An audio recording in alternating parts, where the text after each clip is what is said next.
औज़ु बिल्लाहि मिनश्शैतानिर्रजीम बिस्मिल्लाहिर्रहमानिर्रहीम अल्लाहुम्मा सल्लि अला मुहम्मदिन व अला आलि मुहम्मद कुल रब्बि ज़िदनी इल्मा। अस्सलामु अलैकुम रिस्पेक्टेड स्टूडेंट्स। बाफज़ल रब्बी अल्लाह ताला की ज़ात के हम हद से ज़्यादा मशकूर हैं कि आज हम एक नए कानून के दर्स का आगाज़ कर रहे हैं। कानून का नाम है पाकिस्तान पिनल कोड पीपीसी, जो अमूमी तौर पर एलएलबी के पंजाब में, पाकिस्तान में, शायद पंजाब में यकीनन पार्ट 1 में पढ़ाया जाता है, जो एलएलबी 3 इयर्स प्रोग्राम है। अब जो नए सेमेस्टर सिस्टम शुरू हुआ है उसकी तरतीब का मेरे इल्म में नहीं है। इस कानून का आप बल्कि रात कुछ सवालात थे प्रेपोजिशंस की बाबत, बेहतरीन जवाब है आप लोगों का। तो बेसिकली मैं लेक्चर से पहले आप लोगों का ज़रा कैलिबर देखना चाहता था। इससे मुराद मफहूम ये नहीं है कि कोई आप लोगों की काबिलियत नहीं, एक थोड़ा सा लेवल देखना था इस हकीकत को मद्देनज़र रख के कि 2-3 माह के बाद आप लोगों का मुकाबले का इम्तिहान होने वाला है। बासूरत दीगर प्रोसिक्यूटर्स के, अटॉर्नीज़ के भी पेपर आते रहते हैं, तो वैसे ही आप लोगों से सरेराह गुफ्तगू मतलूब थी इस मजमून की बाबत। किस हद तक नतीजे पर पहुंच गया। अब ये लेक्चर का आगाज़ हम जो आज करने जा रहे हैं, जिसकी बाबत मैं आप लोगों को गुजारिश कर रहा हूँ, इंतहाई आम सादा अल्फाज में बयान करूँगा और ये हद्दुल वसी कोशिश होगी इंशाअल्लाह ताला कि उजलत ना हो। अगरचे वक्त बहुत थोड़ा है, उसी हिसाब से जल्दी ख़त्म करना है, दीगर मज़ामीन भी हैं, लेकिन हम इसको इस तरीके से चलेंगे कि एक तो ये पहली बात आम फहम हो। ज़रूरी नहीं है कि सिर्फ लॉ के स्टूडेंट या वकला साहबान को ही ये कानून समझ आए इन लेक्चर्स के ज़रिए, बल्कि आम फहम हो, किसी को भी पता हो कि ये कानून क्या है। ये मेरे अपने अल्फाज नहीं हैं। अगर आप प्रेम्बल देखेंगे ना, इसका प्रेम्बल की हद तक भी हम आते हैं, शुरू के जो इसके 5 सेक्शंस हैं, इंशाल्लाह ताला आज हम उनको देखेंगे। तो पहले हम थोड़ा सा देख लें ये आगाज़ शुरू कहाँ से हो रहा है, उसके साथ तमहीद और दीगर बातें भी साथ ही आ जाती हैं। अब आप ये देखें इसका प्रेम्बल क्या कहता है। औज़ु बिल्लाहि मिनश शैतानिर रजीम बिस्मिल्लाहिर रहमानिर रहीम। प्रेम्बल का पढ़ने से पहले थोड़ी सी बात बहस फजीलत, बहस सवाब, और ये हकीकत भी है, जितना मिसालों में या बतौर मुसलमान यकीन को, अकीदे को समझते हैं, बतौर मुसलमान अल्लाह ताला का हुक्म कैसे अतलाक होगा, लागू होगा। हम मुसलमान हैं, हमने कलमा पढ़ा है कि रसूल अकरम सल्लल्लाहु अलैहि वसल्लम की सीरत हमारी ज़िंदगी का हिस्सा होगी। अब कुरान पाक को आप देख लें, पहली सूरत है अलहम्द, बिस्मिल्लाहिर रहमानिर रहीम, अल्हम्दुलिल्लाहि रब्बिल आलमीन अर्रहमानिर रहीम मालिक यौमिद्दीन इय्याका नअबुदु व इय्याका नस्तईन इहदिनस सिरातल मुस्तकीम सिरातल लज़ीना अनअमता अलैहिम गैरिल मग़ज़ूबि अलैहिम वज़्ज़ालिन। अब मेरे बहन भाइयों, शरीया मोहम्मदी सल्लल्लाहु अलैहि वसल्लम में अब ये पहला सूरा है, सबअ मसानी भी कहा जाता है इसे। अब इसकी फजीलत इतनी है, आप लोग खुद देख लें। अमूमी तौर पर हम मुसलमान लोग नमाज की पहली रकात में ये लाजमी पढ़ते हैं। बाकी भी नमाज का जो तरीक़ाकार है, बारीकियों में नहीं जाऊंगा, आप लोग मुझसे बहुत बेहतर जानते हैं। ये सूरत वाजिब है नमाज में। अब नमाज कुंजी है दीन इस्लाम की। रसूल अकरम सल्लल्लाहु अलैहि वसल्लम ने नमाज की फजीलत पर जोर दिया 750 दफ़ा, जो उलमा कराम बयानी है, नमाज का जिक्र आया है। अब ये हमारा दर्स नमाज पर या कुरान पाक पर बिलखसूस अल्लाह की ज़ात जब मौका देगा, अल्लाह पाक मौका देगा, वो भी करेंगे। लेकिन बेटा आप लोगों को तमहीद बताना मतलूब है। कुरान की सूरत इतनी ज्यादा अहम है, नमाज में वाजिब है, फर्ज है, इसकी किरात उलमा कराम पढ़ते हैं। हमारे पेश नमाज साहब इस सूरत को पढ़ते हैं। खुदा की रहमत की यकीन दहानी कराई गई है, अल्लाह का वाहिद होना, अल्लाह की नेमतें। इसकी तफसीर आप लोग जितनी भी पढ़ेंगे, अमूमी तौर पर हमारी अल्हम्दुलिल्लाह तफसीर एक ही है तमाम मकातब फ़िक्र की, कि अल्लाह को एक मानना, एक जानना, उसकी रहमत पर यकीन, उसकी मदद पर यकीन, और बरोज़ महशर उसके सामने पेश होना। वो कुल्लुहुम पूरी कायनात का मालिक है, और उससे ये इस्तदा है हमारी कि मेरे अल्लाह हमें सीधा रास्ता दिखा, हमें सीधे रास्ते पर कायम रख, जो तेरे बेहतरीन लोगों का रास्ता है, ना कि उस रास्ते पर जिससे तूने मन्ना फरमाया है, जिन पर नाराजगी का इजहार किया है। अब हम प्रेम्बल की तरफ आ जाएं। बेटा ये केस ला आज मैंने थोड़े से मुंतखब किए हैं, लेकिन कोशिश की है कि कोई छोटा सा केस ला हो, लेकिन अल्हम्दुलिल्लाह हमारी इंटरप्रिटेशन में ऑनरेबल सुप्रीम कोर्ट और हाई कोर्ट वो ये तो नहीं कहते ना, इंटरप्रिटेशन साहब सर एक बहुत बड़ा सवाल होता है, बहुत बड़ा मामला होता है, बहुत बड़े केसेस होते हैं जिनमें इंटरप्रेट करना होता है, तो बहुत वसी जजमेंट्स वगैरह दी। लेकिन हमारा टू दी पॉइंट, हमने रेलिवेंट चलना है, एक से सिर्फ मफहूम हिंट आप लोगों को देना होता है, उसी की बाबत मैं आप लोगों को गुजारिश कर रहा था। अब इस पर आज जो जजमेंट हम इंशाल्लाह ताला इख्तिसार के साथ पढ़ेंगे, सर आसिफ सईद खोसा साहब हमारे chief justice of Pakistan retire हो चुके हैं, उनका था। द देन उस वक्त जनाब फाजिल जज अदालत आलिया लाहौर हाई कोर्ट लाहौर थे, उसके बाद फिर अल्लाह ने उन्हें तरक्की दी, जज सुप्रीम कोर्ट बने, फिर हमारे चीफ जस्टिस ऑफ पाकिस्तान। फिर एक और भी फैसला है सुप्रीम कोर्ट का। फिर अभी मैंने थोड़ी देर पहले आप लोगों को भेजा है पीडीएफ फॉर्म में। बेटा प्रेम्बल को देखें, अब क्या है। Whereas it is expedient to provide a general penal code for Pakistan, it is enacted as follows. अब प्रेम्बल का मैं आप लोगों को बताऊंगा, इसका थोड़ा सा ज्यादा मफहूम इस वजह से आप लोगों को जानना जरूरी है।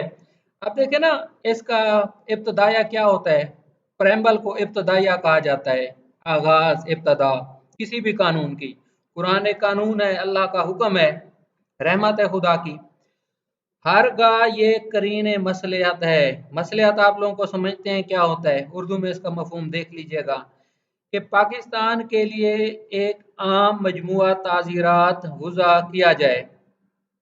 अब पाकिस्तान के लिए एक आम गुजारिश किया, ये एक आम कानून है, जनरल पिनल कोड है, लिहाजा हस्ब झेल हुक्म होता है क्या। अब इसका नाम वगैरह आ जाता है, title and extent of operation of this code. इस एक्ट को, कानून जो हम पढ़ रहे हैं, मजमुआ ताज़ीरात पाकिस्तान कहा जाएगा, और इसका नफाज पूरे पाकिस्तान में होगा। इसकी इंटरप्रिटेशन क्या है, आज हम इंशाल्लाह ताला, इंट्रोडक्शन है। अच्छा ये ना आप इसकी डेट्स वगैरह कानून की याद रख लिया करें। जैसे इसका नाम है पाकिस्तान पिनल कोड 1860, और ये 6 अक्टूबर 1860 को इन्फोर्स हुआ, मंजूर हुआ, लागू हुआ। अब ये एक्ट नंबर 45 है।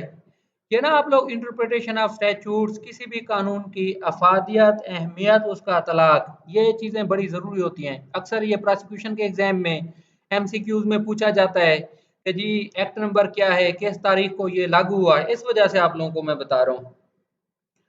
अब पहला सेक्शन इसका ये है। दूसरा है जराइम की सजा जिनका इर्तकाब पाकिस्तान में होगा। हर शख्स जो पाकिस्तान में ऐसे फेल या तर्क फेल, एक्ट और ओमिशन, एक्ट हो गया, एक्ट हो गया फेल या तर्क फेल, हम ओमिशन पढ़ते हैं।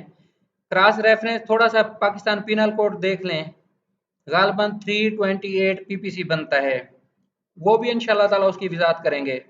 तर्क फेल का मुर्तकब हो जो खिलाफ अहकाम मजमुआ हाजा हो, वो इसी मजमुए की रूह से सजा का मस्तूजिब होगा, ना कि किसी और कानून की रूह से।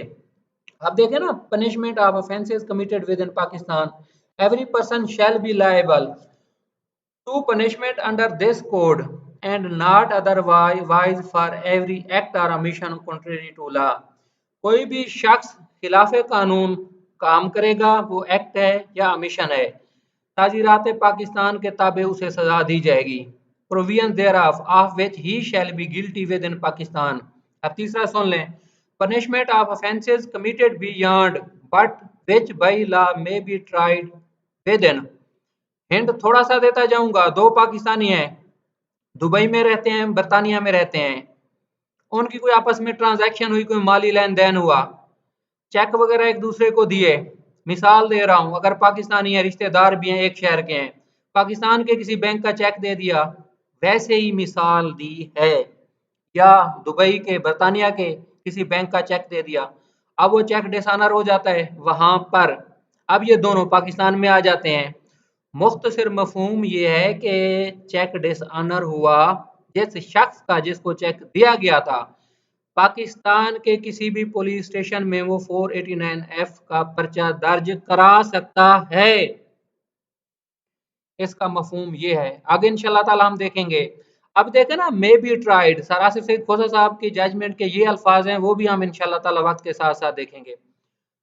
Pakistan, any person liable by any Pakistani law to be tried for an offence committed beyond Pakistan shall be dealt with according to the provisions of this code for any act committed beyond Pakistan in the same manner as if such act had been committed within। अब ये ना bare act reading कर रहा हूं, आप लोगों ने सुना भी होगा, इसकी अब इंटरप्रिटेशन और इसके मजीद मफहूम की तरफ भी हम आते हैं। अब नेक्स्ट देखें, अब हमने सेक्शन 1 देखा, 1 देखा, 2 देखा, 3 देखा। अब उसके बाद आप लोग मजीद देख लें सेक्शन 4 को, extension of code to extra territorial offences. The provisions of this code applied also to any offence committed by any citizen of Pakistan or any person in the service of Pakistan in any place without। अगर पाकिस्तानी शहरी है, national है, दुनिया के किसी भी मुल्क में जुर्म करके भाग आता है पाकिस्तान में, पीपीसी के तहत उस पर मुकदमा शुरू किया जा सकता है। अब इसका है ना, इन सर्विस ऑफ पाकिस्तान, अब रियासत का, स्टेट का, मुल्क का कंसेप्ट बहुत वसी हो गया है। हर मुल्क अपने हिसाब से अपने मामला तय करता है, चलाता है। अब मैं आप लोगों को मिसाल दे रहा हूं, अगर पाकिस्तानी ने किसी अमेरिकन नेशनल या ब्रिटिश नेशनल को पाकिस्तान में सर्विस दे दी है, बहुत बड़े प्रोजेक्ट्स होते हैं, इदारों का अपना अख्तियार होता है कि वो एक्सपर्ट रख सकते हैं, बतौर मुलाजिम भी रख सकते हैं। अगर वो बंदा पाकिस्तानी कानून के ताबे अमरीकी शहरी या बरतानी शहरी मुलाजिम हो गया है हुकूमत पाकिस्तान के मातहत, अगर वो बाहर कहीं जुर्म कर आता है तो ऐसे समझा जाएगा, मिसाल दे रहा हूं, जैसे वो पाकिस्तानी शहरी था और उसने पाकिस्तान में ही उस जुर्म का इर्तकाब किया है, विदाउट एंड बियॉन्ड पाकिस्तान, वही कि पाकिस्तान से बाहर भी। अब ये कुछ इसमें ओमिटेड हो चुके हैं। अब इसका 4 देख लें, any person on any ship or aircraft registered in Pakistan wherever it may be. अब इसकी एक्सप्लेनेशन है, in this section the word offence includes every act committed outside Pakistan which if committed in Pakistan would be punishable under this code. ये हमने last slide देखी है। अब इसकी मिसालें दी गई हैं, मिसालें आप लोग अच्छे तरीके से देख लेंगे, समझ लेंगे। अब ये शुरू में आप लोगों को इसका बताया है प्रेम्बल, तमहीद। ये सवाल अक्सर आ भी जाता है, शुरू में आप लोगों को बताया है, प्रोसिक्यूशन में भी ये आया था। इसकी इंटरप्रिटेशन भी आज के दौर में भी अब भी बहुत ज़्यादा हो रही है। तमहीद है, आगाज है इस कानून का। ये सेक्शंस जो हमने शुरू में देखे, प्रेम्बल बताया गया, उसके बाद एक्सटेंशन बताई गई कि ये कानून कब लागू होगा, किस पर लागू होगा, किन हालात में होगा। अब ये इसका ना मुकम्मल हम जरा अच्छे तरीके से देख लेते हैं। सेक्शन 5 को जरा देख लें। Certain laws not to be affected by this act, nothing in this act is intended to repeal, vary, suspend or affect any of the provisions of any act for punishing mutiny and desertion। अब ये जो अफवाज पाकिस्तान के मुख्तलिफ लाज है ना, army act है हमारा 1952 था, फिर बाद में अमेंडमेंट वगैरह भी हो गई। अब जो रियासत को डायरेक्ट कोई भी शख्स अफेक्ट करता है, बाहर बैठा पाकिस्तान से, पाकिस्तान की आर्मी के खिलाफ, हुकूमत पाकिस्तान, स्टेट ऑफ पाकिस्तान के खिलाफ कोई जुर्म करता है बामुताबिक पाकिस्तानी लाज, तो आर्मी एक्ट वगैरह का तलाक होता है। मसलन दहशतगर्दी का आप लोगों ने देखा था, जो इस वक्त निज़ाम हमारे पाकिस्तान में था, चल रहे हैं हालात वगैरह, तो वो डायरेक्ट जो मार्शल लॉ कोर्ट्स होती हैं वो देखती हैं। अब ऑफिसर्स, सोल्जर्स, सेलर्स और airmen to the service of the state और ऑफ एनी स्पेशल और लोकल लॉ।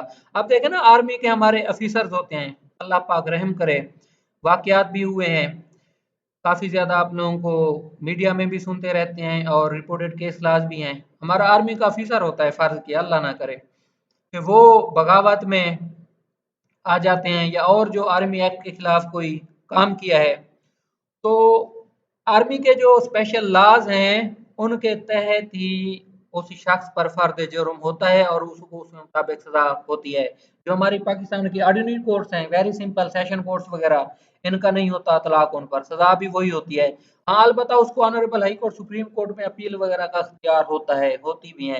लेकिन ट्रायल पीपीसी को आप देख लें, उस किताबे पीपीसी का उसके साथ अमूमी तौर पर कोई ताल्लुक नहीं होता।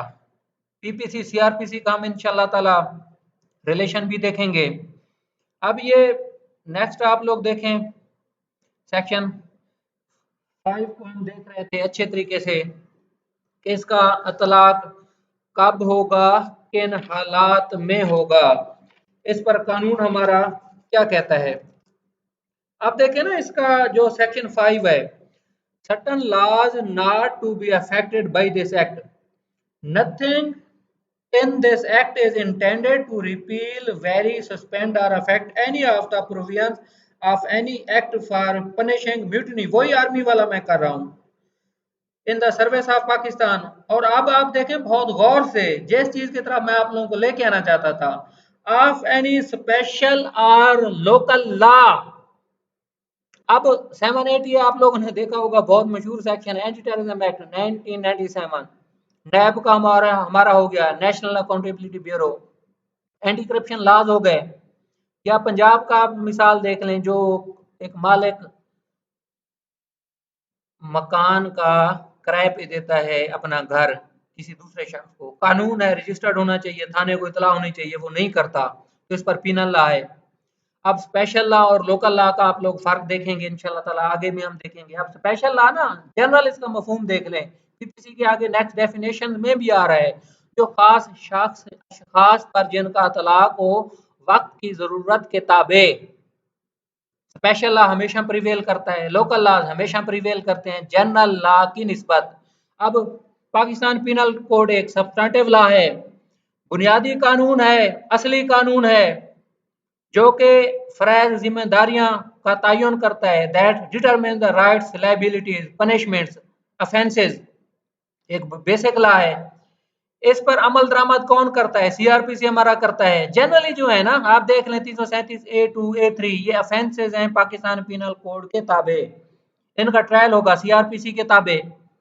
अब स्पेशल लॉज के तहत जो भी जुर्म होता है, मसलन कि एक बंदे ने 5, 10, 20 बंदों को बाजार में, चौक में, मेन शहर में कत्ल कर दिया, और वो उस कानून के ताबे दहशतगर्दी के जुमरे में अगर आ गया, तो दहशतगर्दी की जो अदालत होती है उसमें उसका ट्रायल होगा, पाकिस्तान के ऑर्डिनरी कोर्ट में नहीं होगा। अब ये बेसिक्स थी, आप लोगों को बता दिया।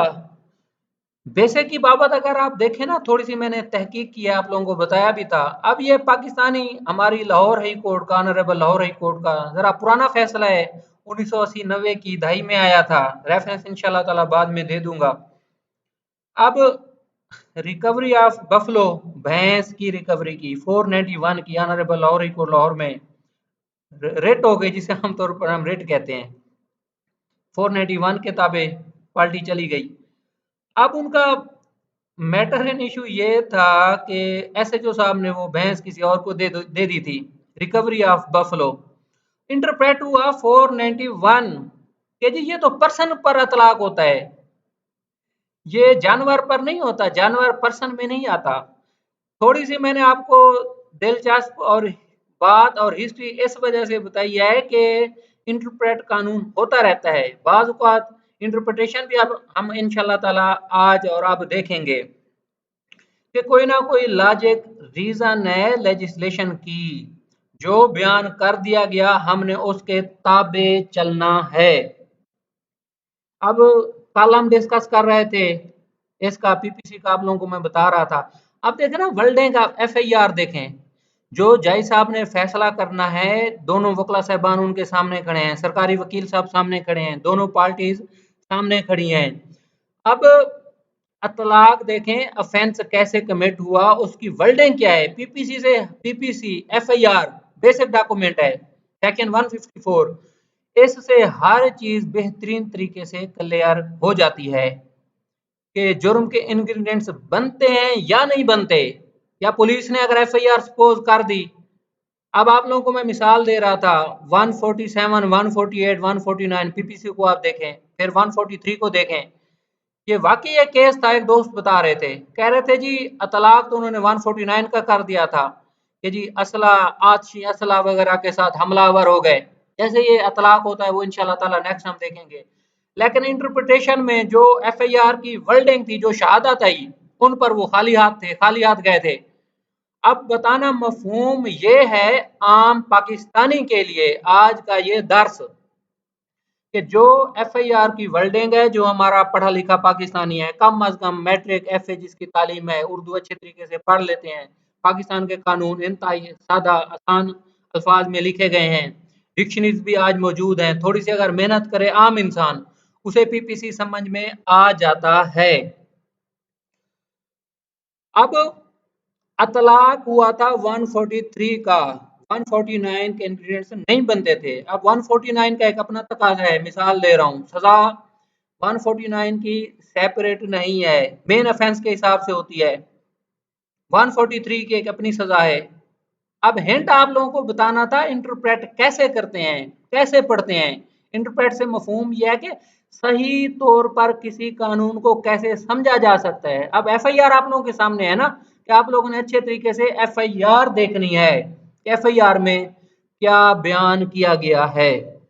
अब वकला साहबान का अक्सर हम कहते हैं कि एफआईआर अच्छे तरीके से देख लेते हैं, अमूमी तौर पर उनका जर्नल तजर्बा होता है हमारे माशाल्लाह बड़े वकला साहबान का, जो फौजदारी पाकिस्तान के कानून को समझते हैं कि जी जमानत हो जाएगी या नहीं हो जाएगी, कैसे, ये उनका तजर्बा है। एफआईआर बोल रही होती है ना कि मौके पे गवाह थे या नहीं थे, या किस हद तक अक्ल सलीम इस बात को मानती है या नहीं मानती।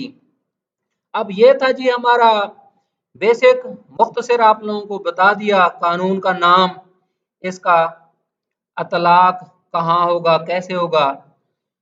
शुरू में इन तमाम चीज़ों का, बातों का आप लोगों को जानना बहुत ही ज़रूरी है। फिर हमने देखा कि पाकिस्तान के अंदर, पाकिस्तान के बाहर कोई भी ऑफेंस होगा, जनरली एफआईआर पीपीसी के ताबे होगी, फिर उसका ट्रायल सीआरपीसी के ताबे होगा। अब सीआरपीसी पीपीसी का क्या ताल्लुक है, जजमेंट में आज हम देख लेते हैं। फिर हमने देखा मिसालें वगैरह आप लोगों ने पढ़ लें, इंतहाई आसान है सारी, कि कोई मुलाजिम है पाकिस्तानी कानून के तहत, अगरचे फॉरेन है, या कोई जहाज वगैरह शिप रजिस्टर्ड है। अब एक शिप जहाज वो तो एक मटेरियल है ना, मादा है, लेकिन जो कंपनी है पाकिस्तान में अगर रजिस्टर्ड हो चुकी है, उसकी बाबत ये बात हो रही थी। अब नेक्स्ट हम देखते हैं इसका पीएलडी 2002 लाहौर 482 है पेज, सरासिर सईद खोसा साहब का ये फैसला है, ऑनरेबल जज लाहौर हाई कोर्ट लाहौर उस वक्त। Abid Hussain and other petitioners versus chairman Pakistan Betul mall and other respondents. अब ये इस जजमेंट को मैं क्यों लेके आया, इसका आप लोगों को बताना ये था कि पीपीसी सही हमें समझ उस वक्त आएगा जब हमें सीआरपीसी का होगा। हम सीआरपीसी नहीं पढ़ रहे, सीआरपीसी आपको और सर पढ़ा रहे हैं, लेकिन इंटरप्रिटेशन में ये बात आ गई है। अब एज ए होल माशाल्लाह आप लोग तो मुकाबले के इम्तिहान के लिए बैठे हैं। जहां जरूरी होगा कोशिश करूंगा सीआरपीसी ज्यादा डिटेल में नहीं जाऊंगा, लेकिन पीपीसी को समझाने के लिए सीआरपीसी में जहां जाना पड़ा इंशाल्लाह ताला इख्तिसार के साथ जाएंगे। अब इस जजमेंट में क्या है? Preamble, criminal procedure code 1898, Pakistan penal code and criminal procedure code और स्टैचूट्स, दोनों स्टैचूट्स हैं, लाज हैं, असेंबलियों ने मंजूर किया हुआ है हमारी पार्लियामेंट ने, which complement and supplement each other in most respects। अब कंप्लीमेंट और सप्लीमेंट क्या होता है? अंग्रेजी में देख लीजिएगा, एक दूसरे के लाजिम व मलजूम हैं, एक दूसरे की जहां कमी कुताही हो रही है एक दूसरे की कमी कुताही पूरी कर रहे हैं। इंटरप्रिटेशन में आप लोग देखेंगे वर्ड्स डेफिनेशन के एज पर सरकमस्टांसेस, हालात वाकयात, हम डेफिनेशंस पीपीसी वाली सीआरपीसी में भी देख सकते हैं, सीआरपीसी वाली पीपीसी में भी देख सकते हैं, ये प्रोवाइडेड है। स्पेसिफिक रेफरेंस आगे इसलिए नहीं जा रहा, फिर बात कहीं और चली जाएगी। Other in most respects and are generally perceived as counterparts in system of criminal justice in Pakistan. Counterparts क्या देखा था? कानून शहादत आर्डर 1984 देखा था, प्राइमरी एविडेंस थी कहीं काउंटर पार्ट की? ये एक दूसरे के काउंटर पार्ट क्यों हैं? अब देखे ना, जो अल्फाज से मोहब्बत करते हैं हर इंसान को करनी चाहिए, यकीन करें लज़्ज़त आती है, अल्लाह की नेमत रहमत याद आ जाती है, इल्म पढ़ते हुए खुशी होता है ना, अच्छा लगता है। अब काउंटर पार्ट्स को ही आप देख लें क्यूएसओ की रोशनी में कि ये बेसिक डॉक्यूमेंट हैं, दोनों लाज हैं हमारे, एक दूसरे के साथ लाजिम व मलजूम हैं। सिर्फ यही आप लोगों को इसमें इसका पता है क्या? इसमें ये था कि हिस्ट्री ये थी, हम पीपीसी में आगे इंशाल्लाह ताला देखेंगे इन बातों को। एक बंदे को सजा हुई थी 316 में, वो मैंने पहले भी बताया था, लेकिन इंशाल्लाह ताला बताऊंगा कि एफआईआर 302 में होती है, सजा 316 में हो जाती है। तो मुस्तगीस अपील अगेंस्ट एक्विटल करता है हाई कोर्ट में। बड़ा अजीब लगता है कि जी अपील अगेंस्ट कन्विक्शन होनी चाहिए, तो इंशाल्लाह ताला बाद में बताएंगे। 316 में सजा हो गई, फिर हो गया जी कि वर्षा को 1 लाख रुपए मुलजिम अदा भी करेगा। दामान अर्श दैयत को डिफाइन किया गया इस फैसले में, आप लोगों को पहले भेज दिया है, आप लोग इसे ज़रा समझिएगा, पढ़िएगा, काफ़ी लंबी जजमेंट है। इंशाल्लाह ताला वक्त के साथ साथ हम इसको डिस्कस भी करेंगे, अभी इसकी डिटेल में जजमेंट की मैं नहीं जाना चाहता। तो उस बंदे ने सब्सटेंटिव पनिशमेंट पूरी कर ली थी 316 में, जो जज साहब ने सजा दी थी। अब हाई कोर्ट में मामला आ गया इंसानी हमदर्दी पर। बेटा आप लोग पाकिस्तान कॉन्स्टिट्यूशन के भी स्टूडेंट हैं, वो भी आप लोगों का है हिस्सा। अब ये मुतअद्दिद बार गुजारिश कर चुका हूं कि बेटा कानून को अच्छे तरीके से समझने के लिए सैंक्रोनाइज्ड सिस्टम, सैंक्रोनाइजेशन होना जरूरी है।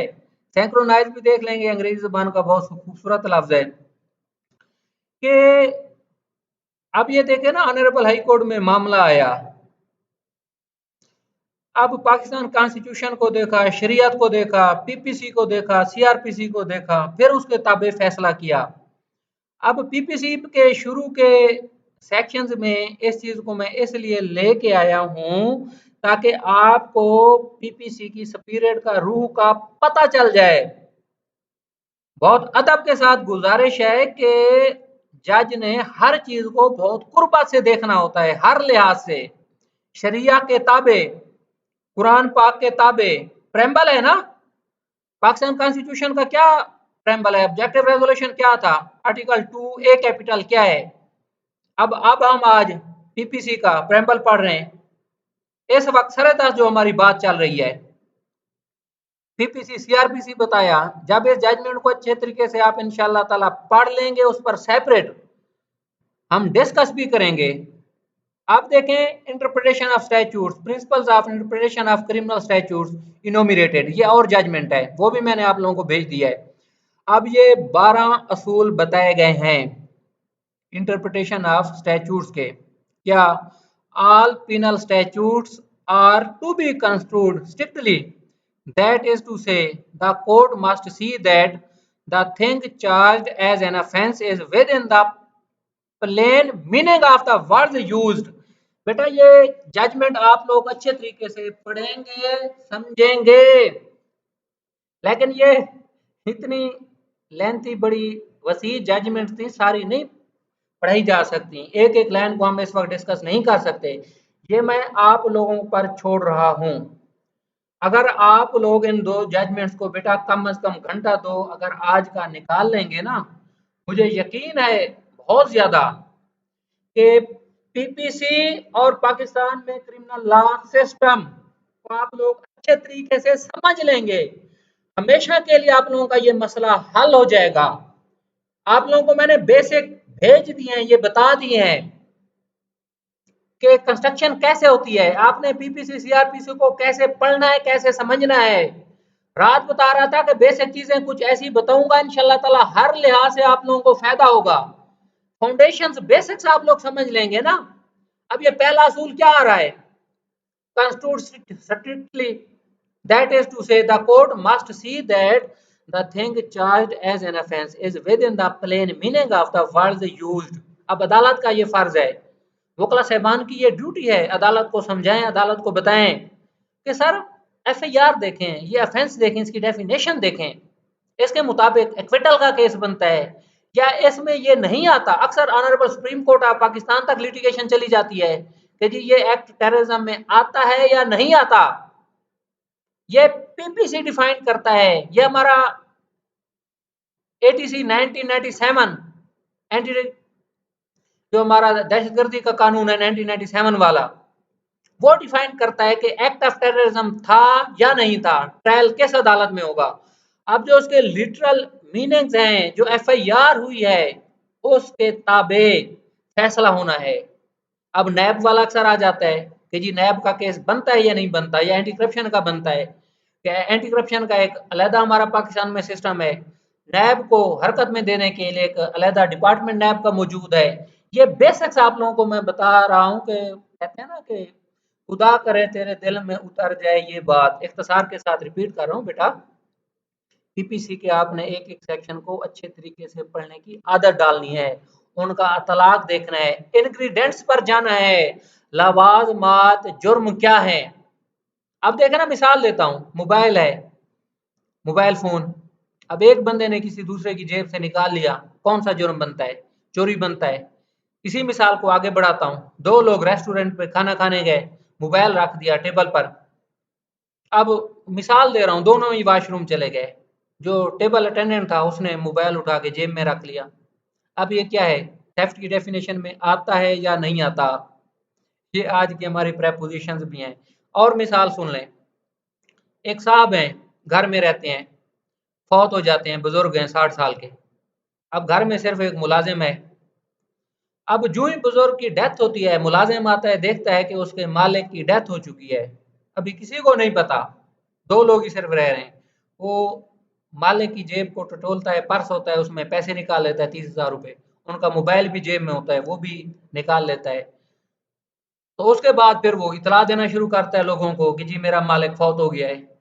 अब ये कौन सा जुर्म बनता है, ये हमने इंशाल्लाह ताला आगे के चैप्टर्स में देखना है कि इसको पढ़ना कैसे है पीपीसी को।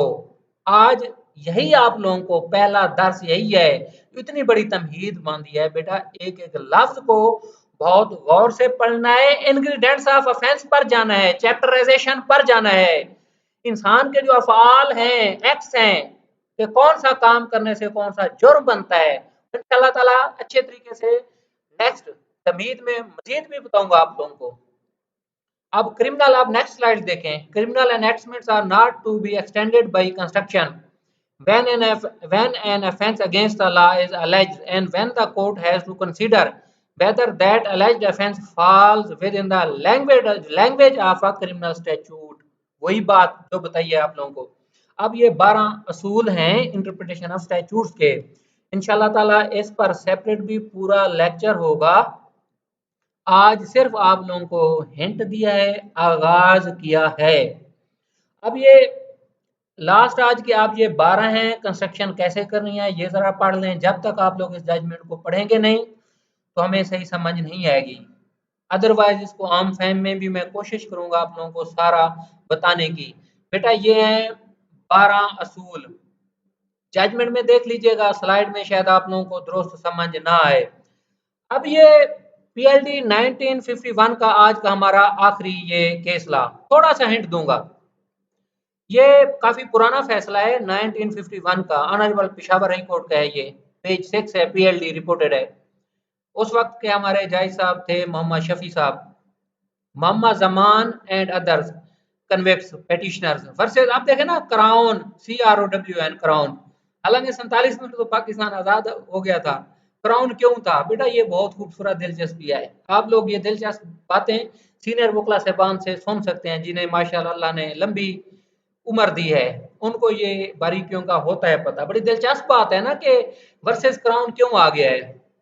अब ये क्रिमिनल रिवीजन थी जो डिसाइड हो गई, डिसाइडेड ऑन 28 अक्टूबर 1950 में। अब ये देखें ना, penal code section 2, liability to and infliction of punishment to be determined by law, private individuals not entitled to inflict punishment on supposed offender. अब ये देखें ना, रियासतें अमन आमा, कानून हाथ में ना लें। अब अमेरिका में जो अभी वाक़या आप लोगों के सामने गुजरा है, मीडिया पे बहुत ज़्यादा है, तासुब पर था कि उस ये एक उनका था, ट्रैफिक का पुलिस का मुलाजिम था अमेरिका का, तो उसने एक गुलाम को कत्ल कर दिया। वो वीडियोस वगैरह काफ़ी, पूरी दुनिया खड़ी हो गई। यही था कि जितना तासुब है अकॉर्डिंग टू लॉ डील होना चाहिए। पाकिस्तान में भी हमारे बहुत सारे मामलात आते हैं, वक्ती तौर पर बंदे को कत्ल कर दिया जाता है गैरत की वजह से। ये भी गैरत का ही केस था, खातून का और मर्द का तो कोई मामला था। तो पीपीसी का बेटा मकसद ये है, कोई भी कानून इंसान हाथ में ना ले, अकॉर्डिंग टू लॉ चले। एक सिस्टम की बका, एक रियासत की बका इसी सूरत में है कि हर इंसान कानून के ताबे हो।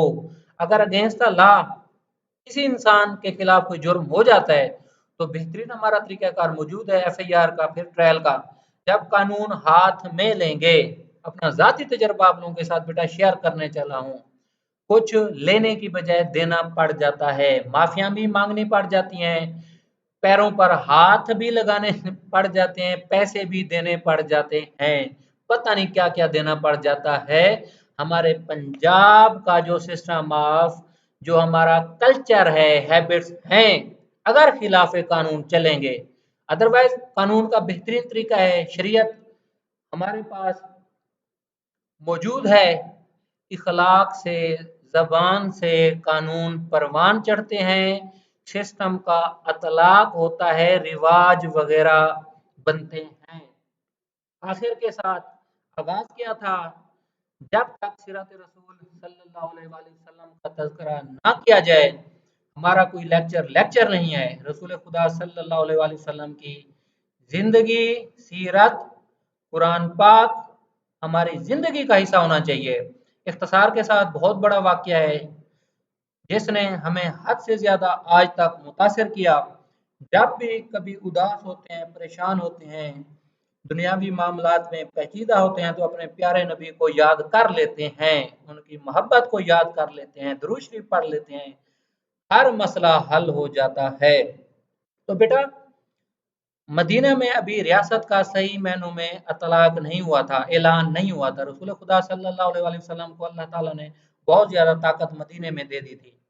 तो हुआ ये कि एक किसी यहूदी की लोंडी थी, मुलाजमा थी। यहूदी उसे बहुत ज़्यादा उस पर तशद्दुद करता था, जिस्मानी उसे मारता था बहुत ज़्यादा। तो यहूदी की एक लोंडी थी, यहूदी ने, वो बाजार में कोई तिजारत करता था, यहूदी उसकी कोई दुकान थी, उसने अपनी लोंडी को किसी काम के सिलसिले में भेजा। लोंडी काफी ताखीर का शिकार हो गई। तो लोंडी को पता था कि आज मेरा आका मुझे बहुत मारेगा। वो रसूल खुदा सल्लल्लाहु अलैहि वसल्लम के पास आ गई कि जी मैंने आपकी बहुत शोहरत सुनी, आप बहुत शफीक इंसान हैं, नरम दिल हैं, इंसानियत का बहुत ख्याल रखते हैं। तो मेरा मालिक आज मुझ पर बहुत गुस्से है, मेरी उससे जान छुड़ाएं। आप सल्लल्लाहु अलैहि वसल्लम ने उस औरत को साथ लिया, यहूदी की दुकान पर पहुंच गए। तो यहूदी वैसे भी रसूल अकरम सल्लल्लाहु अलैहि वसल्लम का नाम सुना हुआ था, खौफ खाता था। जो ही उसने दुकान पर देखा तो पहले परेशान हो गया, चेहरे पर परेशानी के आसार आ गए कि पता नहीं आज मुझसे क्या खता हो गई है, मुसलमानों का नबी आ गया है, ये मुझे सजा देने आया है। तो यहूदी ने बड़ी परेशानी के लहजे में, अंदाज में, जरा गुस्से से आप सल्लल्लाहु अलैहि वसल्लम की तरफ देखा और पूछा कि आप यहाँ क्यों हैं, क्या कर रहे हैं? तो आप सल्लल्लाहु अलैहि वसल्लम ने मुस्कुराते हुए फरमाया कि ऐ अल्लाह के बंदे, आपसे एक गुजारिश करनी है। कहते जी बताएं क्या? कहते यार ये आपकी ना मुलाजमा है, इससे कोई खता गलती हो गई है, तो मैं आपसे रिक्वेस्ट करता हूँ कि इसे माफ कर दें। मेरे बहन भाइयों, जो ही यहूदी ने ये बात सुनी, कदमों पर गिर गया, कहा कि मैंने अपनी मुकद्दस किताबों में पढ़ा है कि नबी वो होगा आखिरी जिसे इंसानियत का एहतराम होगा, एहसास होगा। आप आ गए, ओ वो मुसलमान हो गया। अब ये है सीरत रसूल। गर्ज नहीं देखा, मतलब नहीं देखा, अना नहीं देखी। मेरे बहन भाइयों, रसूल से मोहब्बत करें, हमारी दुनिया इसी तरीके से बेहतर हो सकती है। और इख्तिसार के साथ सिर्फ और आखिरी वाकया वो ये कि इस्लाम की तबलीग होना शुरू हो गई। इस्लाम की तबलीग होना शुरू हो गई तो एक मुसलमान आप सल्लल्लाहु अलैहि वसल्लम के पास आ गया, किसी साथ या दूर वाले इलाके का था।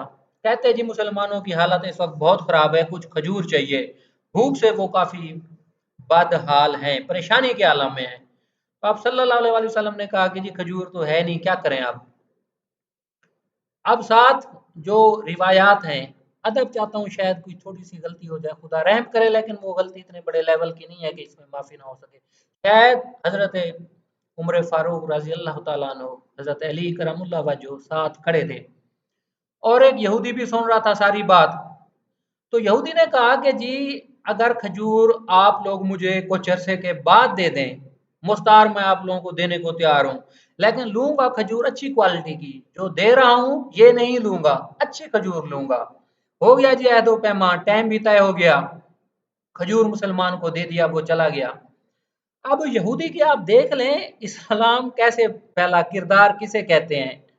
अब यहूदी जानबूझकर जो वक्त मुअय्यन था उससे पहले मजलिस में आ गया। रसूल खुदा सल्लल्लाहु अलैहि वसल्लम किसी मजलिस में बैठे थे, आके ना ऊंची आवाज से कहता है आप सल्लल्लाहु अलैहि वसल्लम से मुखातिब होकर कि जी आपने हमारी खजूर देनी थी, नहीं दी अभी तक, आप लोग तो हैं ही ऐसे। जब ये बात की तो हजरत उमर फारूक रजी अल्लाह तआला अन्हु से बर्दाश्त नहीं हो सका। आप सल्लल्लाहु अलैहि वसल्लम से फरमाया कि ऐ अल्लाह के नबी अगर इजाज़त दें तो मैं इसकी गुस्ताख का की गर्दन उड़ा दूं? तो आप सल्लल्लाहु अलैहि वसल्लम का नहीं, उमर नहीं, जाओ इसे खजूर दे दो बेहतरीन जो वादा था, और इसे कुछ इजाफी भी दे दो, वो इस वजह से कि आपने इसे सख्त बात की है। अब वो खजूर लेने के लिए हजरत उमर फारूक उसे ले आए। अब उस इंसान के आप अल्फाज देखें, वो आपसे मुखातिब होकर कहते हैं कि अय उमर, आपने मुझे पहचाना है? हजरत उमर फारूक गौर से देखते हैं, कहते हैं कि आप यहूदियों के आलिम तो नहीं हैं? कहा कि हाँ मैं आलिम हूँ। कहते थे कि अय उमर रजी अल्लाह तआला अन्हु, मैं तलाश में था आखिरी नबी की निशानियां देख रहा था, तो ये निशानियां आज से पूरी हो गई हैं। मेरी तहकीक की, मैं यहूदियों का आलिम हूँ, मुझे उस करीम हस्ती के पास ले जाएं, मैंने कलमा पढ़ना है। मेरे बहन भाइयों, क्या था? सबर, बर्दाश्त। वक्त से पहले वो आया था, सख्त अल्फाज कहे, लेकिन दीन कैसे फैला? रसूल खुदा सल्लल्लाहु अलैहि वसल्लम ने किस तरह मुजाहरा किया? आज हमारी जिंदगी कहाँ चली गई है? इन टूटे फूटे अल्फाज के साथ आसिफ सईद खोसा साहब की जो जजमेंट है उसमें काफी बातें डिस्कस की गई हैं। वाकयात इसलिए बताए पीपीसी सही समझ आ जाए कि मकसद क्या है सजा देने का, वर्ड्स को इंटरप्रेट कैसे करते हैं। इंसाफ करना है, इंसाफ। इसके पैरेलल बात कर रहा हूं कि रहम अदालत नहीं खाती, नहीं खाना चाहिए रहम, जो कातिल आ गया है, लेकिन मुताबिक कानून चलें, जो अवेलेबल एविडेंस है उसके ताबे चलें। इन अल्फाज के साथ आप लोगों से इजाजत चाहूंगा। इंशाल्लाह ताला इस पर दूसरा मजीद लेक्चर करेंगे, लेकिन आगे भी हम बढ़ते जाएंगे ताकि हर चीज कवर होती जाए। अल्लाह की ज़ात आप लोगों की हामी नासिर हो। फी अमानिल्लाह। अस्सलामु अलैकुम वरहमतुल्लाहि वबरकातुहू।